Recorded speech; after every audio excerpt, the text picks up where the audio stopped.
البدر علينا من ثنيات Bismillahirrahmanirrahim. Alhamdulillah rabbil alamin hamdan yuwafi ni'amahu wa yukafi mazidah. Allahumma salli ala sayyidina Muhammadin salatan tuwasi'u biha alaina al-arzaq wa tuhassinu biha lana al-akhlaq wa ala alihi wa sahbihi wa sallim. Rabbi awzi'ni an ashkura ni'mataka allati an'amta alayya wa ala walidayya wa na'mala salihan tardahu wa dakhilni bi rahmatika fi ibadikas salihin. Asabik semua yang dimuliakan Allah Subhanahu wa taala. Kosmetik atau make up telah menjadi satu hal yang tak asing bagi setiap muslimah. Bahkan kosmetik dinilai sebagai suatu hal yang primer dan tak bisa dilepaskan dari diri setiap muslimah pada umumnya. Namun, ketika kosmetik mempengaruhi keabsahan ibadah, maka perlu ada peringatan dan penjelasan hukum untuk mengatasi permasalahan tersebut. Apakah kosmetik semisal lipstick ya atau gincu, skincare, sunblock, kutek dan lain sebagainya itu dikategorikan sebagai suatu hal yang mengganggu keabsahan wudhu bagi setiap muslimah? Apakah benar kosmetik ini digolongkan ke dalam hal-hal penghalang meresapnya air ke dalam pori-pori kulit?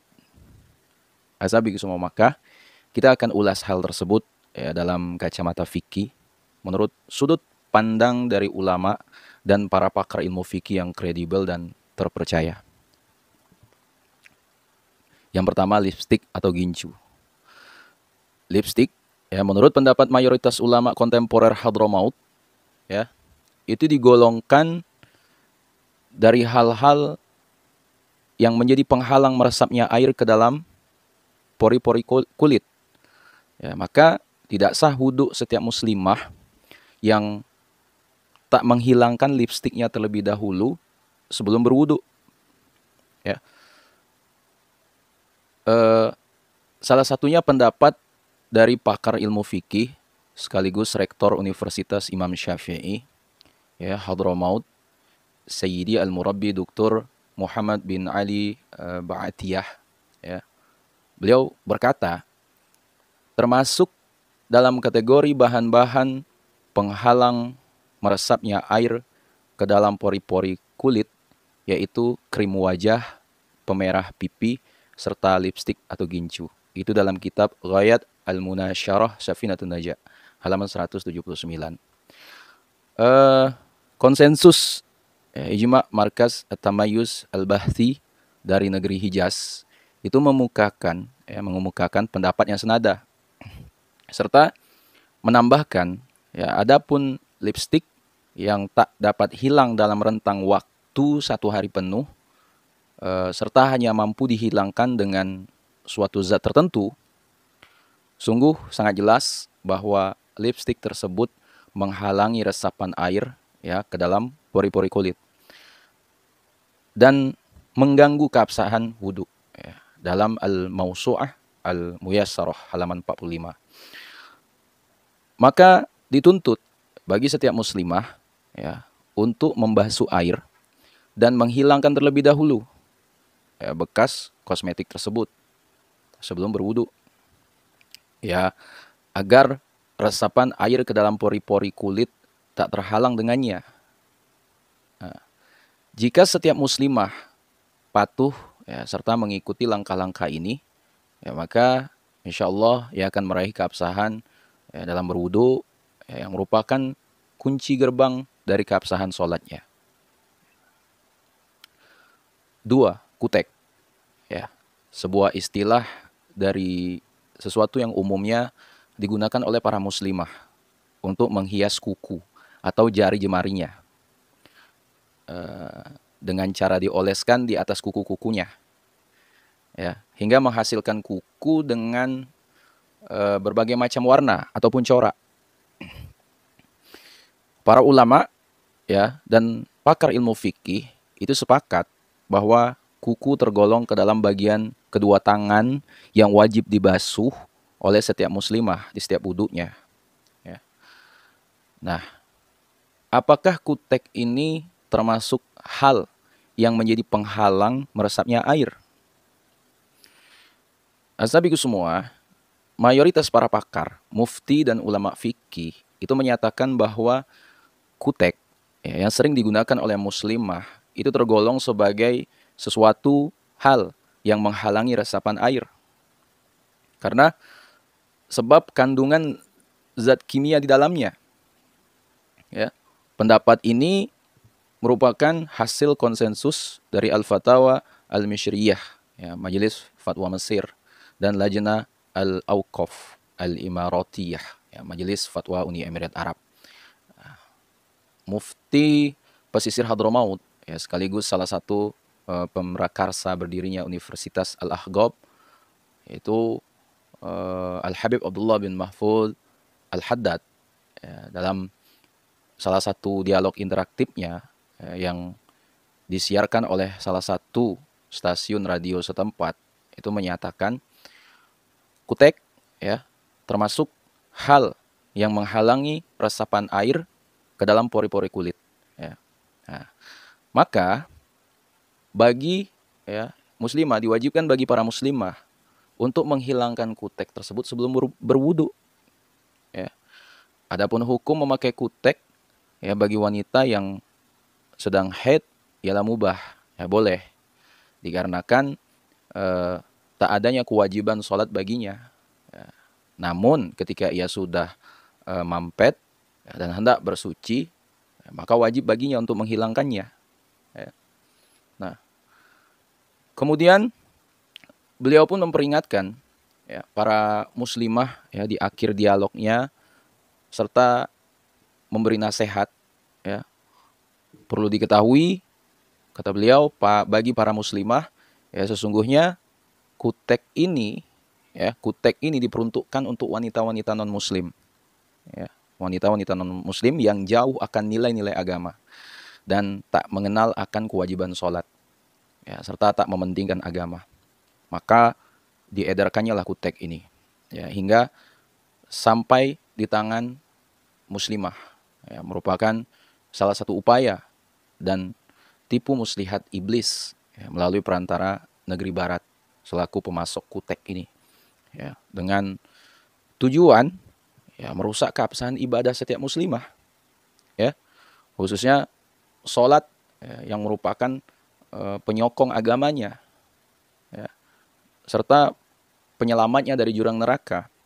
Nah, maka bagi setiap muslimah ya, untuk mawas diri dan berhati-hati. Nah, di dalam Fatawa Tuhimu Al-Marah halaman 53 sampai 54. Dan Dr. Ali Jum'ah, Mufti Agung Mesir pun itu sejalan dengan apa yang disampaikan oleh Mufti Hadramaut. Beliau menambahkan, ya, adapun kutek yang merupakan istilah dari suatu hiasan yang dioleskan di atas kuku tangan atau kaki, tergolong dalam sesuatu yang menghalangi resapan air ke dalam anggota wudhu. Ya, maka tidak diperbolehkan berwudhu, ya, melainkan setelah menghilangkan kutek ini. Ya, dalam Fatawa An-Nisa halaman 140 sampai 141. 3, yaitu skincare. Status dari skincare atau sunblock dan krim-krim kulit lain yang umumnya digunakan oleh muslimah, ya, itu dibagi oleh ulama dan pakar fikih itu menjadi 2 bagian. Ya.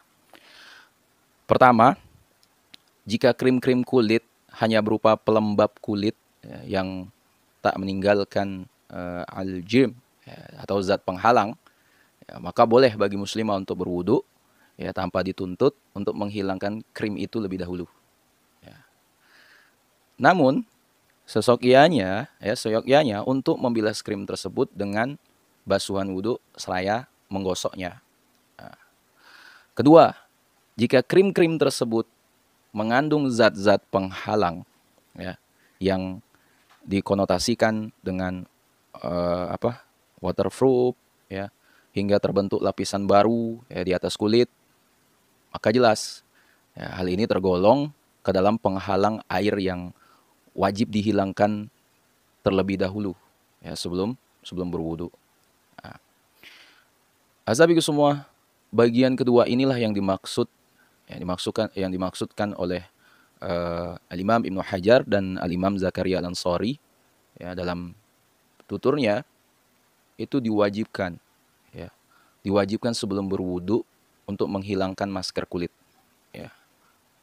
Pacar ya, dan krim-krim kulit yang umumnya dipakai perempuan untuk dioleskan di wajahnya ya. Jika masih berupa zat atau penghalang atau tidak hilang ya. Nah, itu dalam Mishkat At-Tanwir Syarah Al-Mukhtasar Asy-Shaghir halaman 55. Azabiku semua, disimpulkan bahwa sunblock tidak semuanya bersifat tahan air atau waterproof. Akan tetapi sebagian sunscreen yang SPF-nya tinggi dinilai bersifat waterproof. Ya, adapun tata cara mengetahui sunscreen tersebut ya tergolong waterproof atau bukan, ya umumnya di depan kemasan sunblock sendiri tertulis water resistance ya. Jika dianggap sunblock bersifat water resistance ya, atau tahan air ya, maka tidak diperkenankan berwudu melainkan setelah menghilangkan krim tersebut ya, dengan facial wash yaitu cuci muka ya. Air keringat meskipun mengandung H2O ya, yang sama sifatnya dengan air, akan tetapi kelenjar keringat ya, itu tak mampu ya, memproduksi air keringat dengan volume yang banyak ya, agar mampu menghilangkan zat penghalang tersebut dalam satu waktu ya.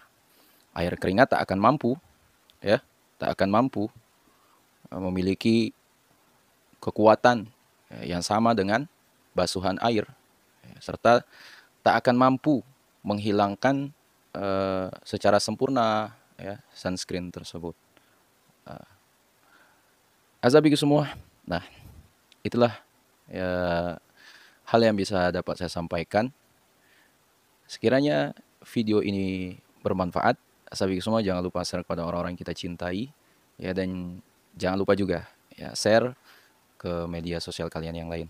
Wallahu alam. Assalamualaikum warahmatullahi wabarakatuh.